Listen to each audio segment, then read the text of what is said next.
Welcome to 3-week workshop on programming in C++. In this video, I am going to discuss the concept of static members and methods.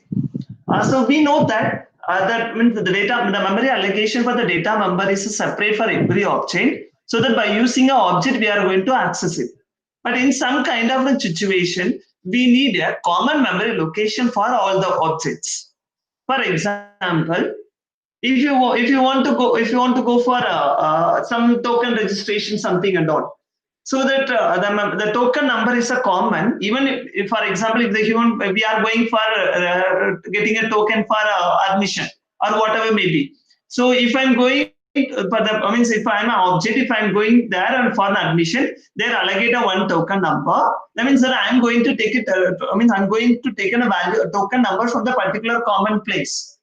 So in this kind of a situation, we need a common memory space for all the objects, so that all the objects need to point to the only common place. But if you are creating a data member, there is a normal variable. So inside of the class, it allocates a separate memory location every time the object is created.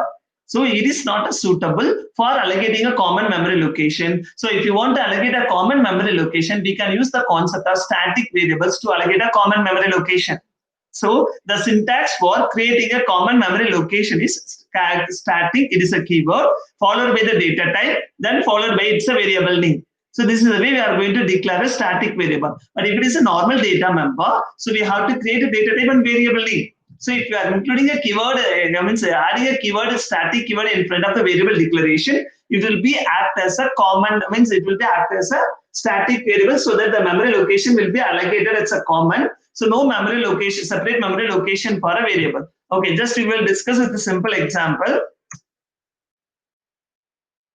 So by just I'm going to first create a structure. So then followed by I'm going to write a simple basic things how to work on this. So it means then add for a first screen getting clear screen. I'm using getch. So this is a structure, basic things. So I'm going to create a one class. My class name is a test. So in that I'm going to create a one variable. That the variable is a.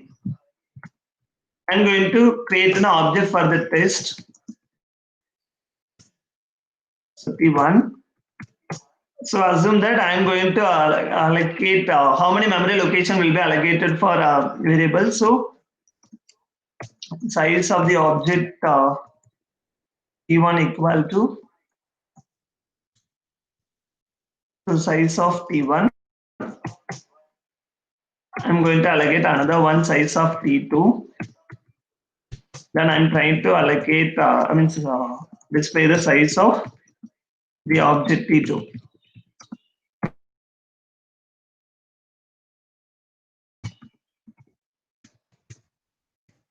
Okay, so now compile.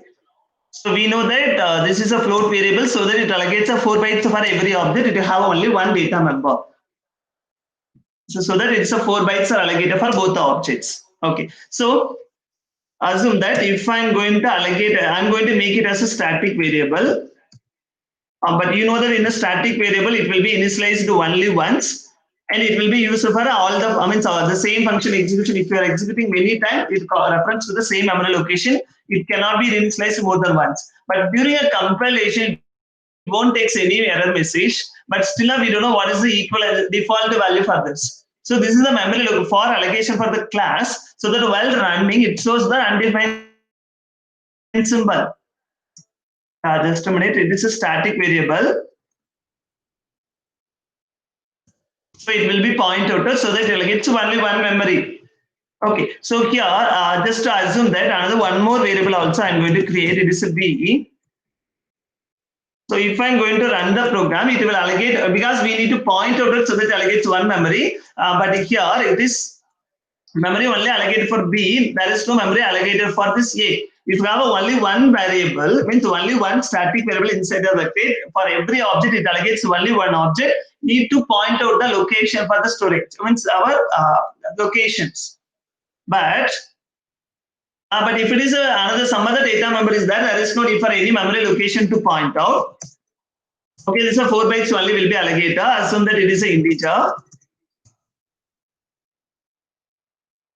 I'm sorry.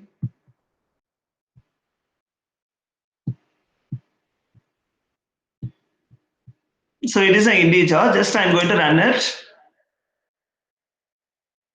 It allocates only 2 bytes because it is an integer. So only the maximum the memory allocated for variables only. That is called static member. Data member. So no common memory, so separate memory allocated for every object for static members. So we need to assign a value for the static member. For example, if I'm going to print it,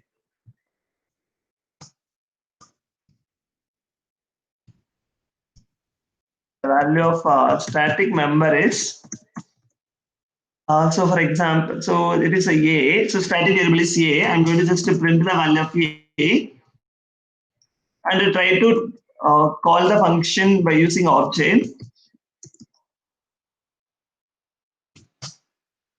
So then next one is a t2.show. Then compile. Sorry, because it is a private.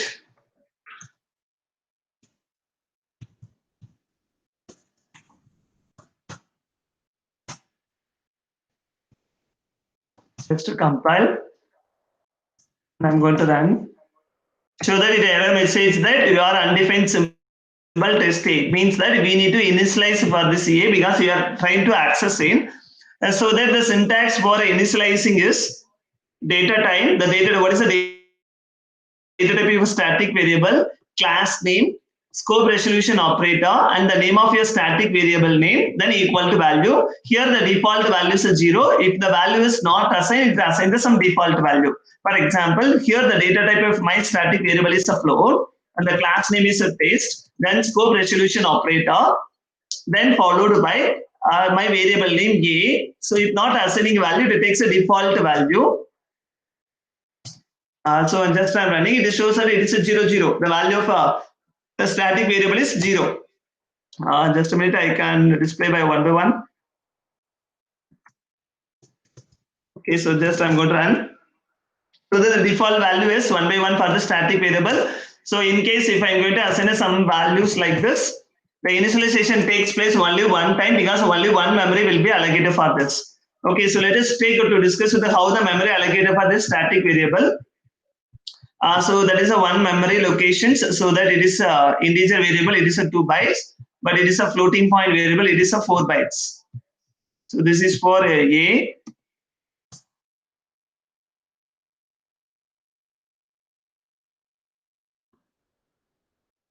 Oh, so this is the 4 bytes of memory for a. So this is a static variable.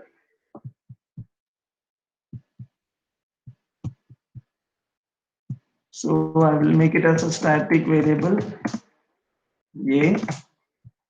So this is the memory. So just I am going to make a clear indication. So this is a static memory will be allocated. We need some memory. Okay. So then assume that there is an object is there. Object name is t. That is called t1. So this is the object name t1. It's a 2 bytes only allocated because we declared only one data member inside of the class. So now it will be point out. So always it point to the first data member. So the data member name is a B. So now it's okay. Just the same thing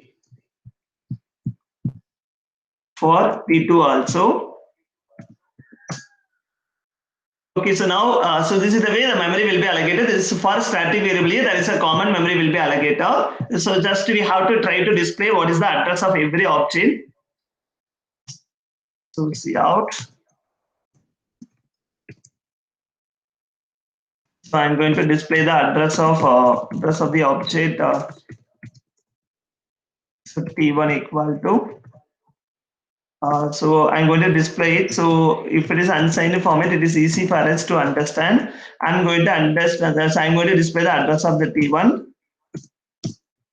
Also, I need to understand that. I need to display the address of T2, and if I display the address of every member, that easy to understand how the memory will be allocated. So now the address of T1 and T2. So settings. So I'm going to display the address of every variable, so that I'm going to say the T1 dot A, then T1 dot B,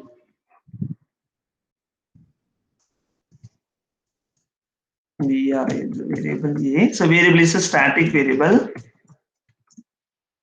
and this is not a static. Data member BV,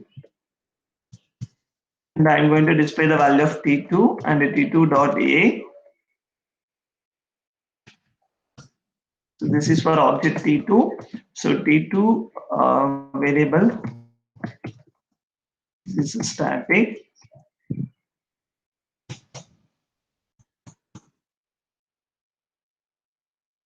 So I want to display the value of B. So this is the data member, object D2. So this is the data member. So now compile, no error. Then I'm going to run the program. So see that for the value of the static data member, means that don't worry about the value. Then see the address calculation. So address of the object T1 is a 65,524.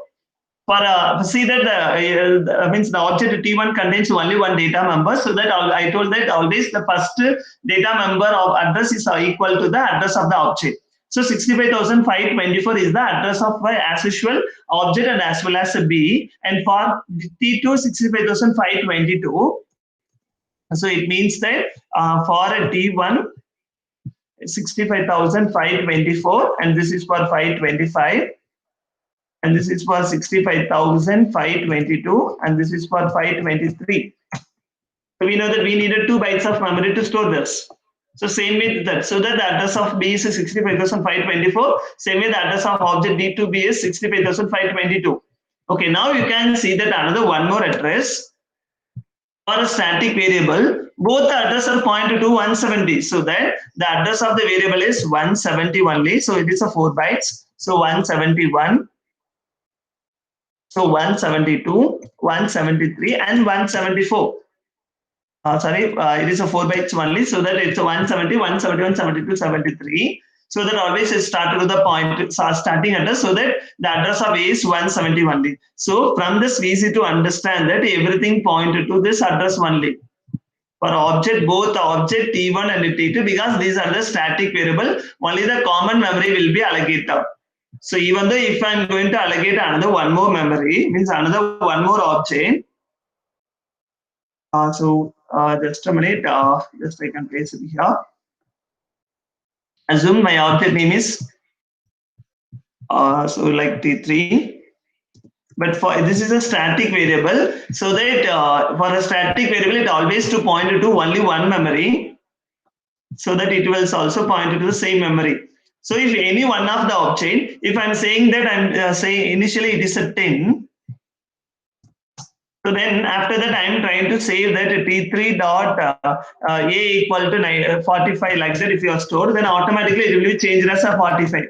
So now after the modification, if you are accessing with either T2 or T1, it shows that it is a 45 because it is a common memory. There is no separate memory. But here, if I am saying it is a something values like this. So if you are accessing with the object name, it will give the correct value. For example, if I'm saying T1.B, it shows us it's a 23. But in case T1.A, it always shows 45. T2.A, 45. T3.A also 45 because it is a change now. So now see that.